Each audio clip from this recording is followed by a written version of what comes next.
Ụmụ Igbo mma mmanụ. Tata bụ Nkwọ. N'ala Igbo niile, Nkwọ ya akwatara anyị ife ọma.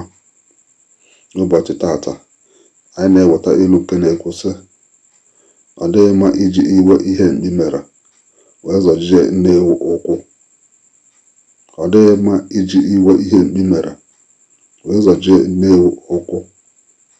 N'olu ndị iti, one ought not to smash the leg of the she-goat when it was the he-goat that annoyed him. Mpụtara ịnụ a bụ na ọtụtụ mgbe mmadụ ụfọdụ na-eji iwe onye ọzọ kpasuru fa wee leta onye na ọ dịghị ihe o mere fa.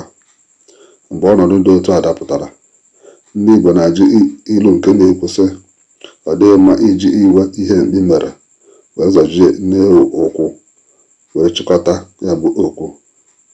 Ilu a si n'aka ndị African Igbo Proverbs wee na-abịala ụnụ. Ụmụ Igbo mazuo ụnụ mma o.